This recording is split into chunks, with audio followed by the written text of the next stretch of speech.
Good morning, Devils fans. It is once again Devils game day, and it should be quite the entertaining one as we're going to be taking on the Ottawa Senators in Ottawa with a 7 p.m. start time. Why is it going to be entertaining? Well, over their last 10 games, the winner of any Ottawa Senators game has not scored less than 4 goals. Now, the Senators themselves are only 3-7 in that stretch, but nonetheless, they're usually high scoring events. And the fact that they're playing us, I don't really see much of a reason for that to not continue.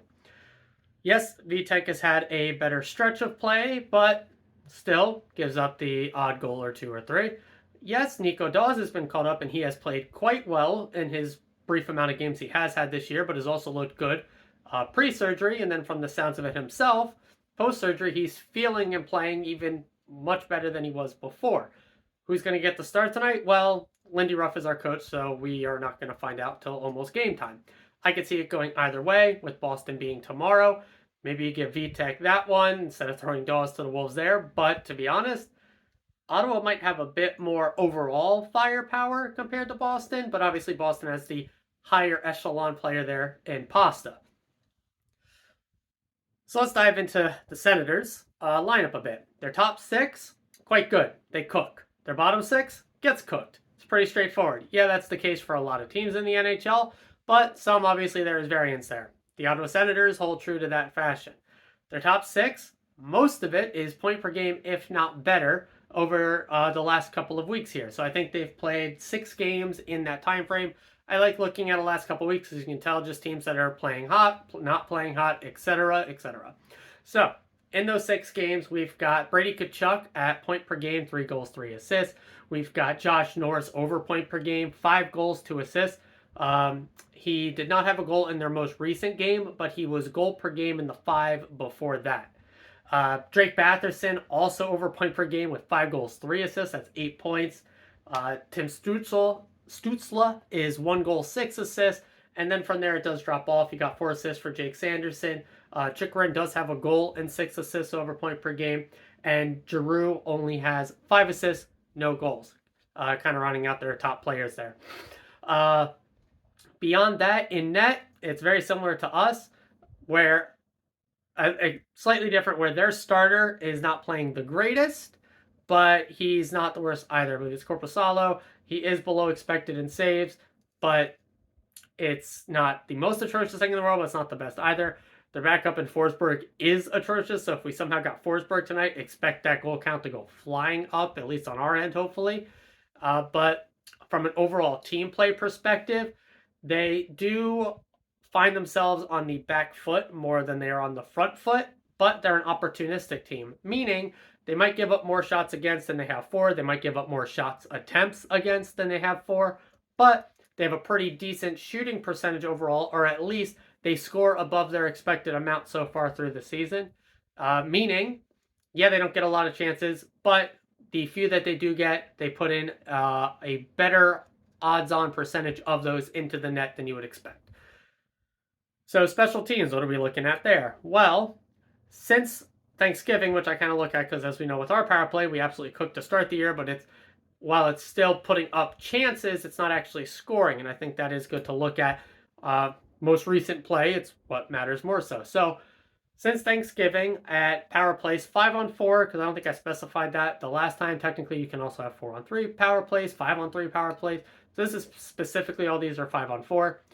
Their power play is fairly middling. It's not terrible. It's not bottom 10 in anything, but it is middling from actual shots that make it through on net, actual scoring chances. Of those scoring chances, how many are high danger, and their shooting percentage, all fairly middle of the road. So don't expect anything too crazy, but don't expect it to be the easiest time either. With the way our penalty kill's been playing recently, I do expect good things there. Hopefully, I would assume the team realizes what I did. All of their top unit power play goals have come from Josh Norris. They have had 3 in the last 6 games, all off of his stick. Their second unit did get a singular goal from Ridley Gregg. I wouldn't expect that, obviously, to be a scouting necessity, but Josh Norris is their top unit goal scorer. He's the one to keep an eye on, at least as of late. That's what the trend has been. Now, their penalty kill has been not good. They give up their bottom 10 in the league in giving up shots. They might even be like bottom 5 there. Actual shots that make it through on net. Bottom 10 in scoring chances on the penalty kill. Bottom 10 in high danger chances again. And they're the second worst team on a save percentage basis on the penalty kill. All that should mean, hopefully we can get a bit more of a regression to the mean here for us, where we are putting up a lot of chances. I see no reason why that will stop against this team. And our very low shooting percentage would hopefully get a boost against a team that has a very low save percentage. That really covers it. They're, like I said, top 6 is going to be scary. Bottom 6, very much so not. They have a decent set of defenders, but nothing too horrifying. And goaltending has been not good. Special teams is obviously in our favor as well.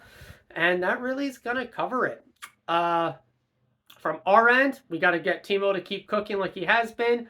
Jack to maybe get back to old Jack of old, where he was 3 points per game type pace instead of somewhat hovering around point per game, which is still fantastic, by the way. I don't know Devils fans that are like upset with Jack still being like a point per game player over a stretch that he's not playing his best, because obviously that means when he does get back into gear, you know, the world is his oyster.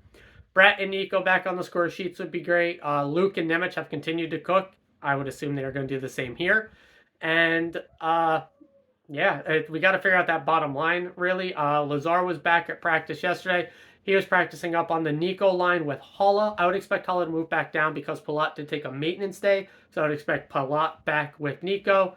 That would keep the top line then with Toffoli, Jack, Bratt. Second line, more of a shutdown line. I would expect them. I mean, really, you could put... You can't do a matchup because you're away, but more than likely they're going to be against one of the top 2 lines, and both of those lines do all the work here for Ottawa. So Palat, Nico, Lazar did a very good job shutting down Detroit's top line. I would assume they will shut down one of the top 6 lines here in Ottawa. Our third line, which has been doing a lot of the work for us, in Mikey, Meyer, and Mercer, the line.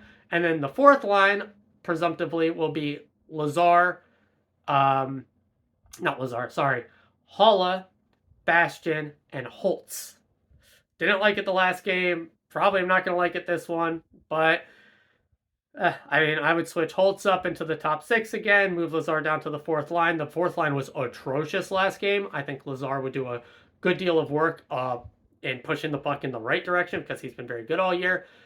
Hopefully, maybe that's what they transition to as the game moves on, but we'll see. You know, it's Lindy. Lines are going to probably change throughout the game anyway. But yeah, that's kind of breakdown. Defensive pairings are going to stay the same as from the last one, and that's really going to cover it. So, hoping and looking forward to a great game tonight.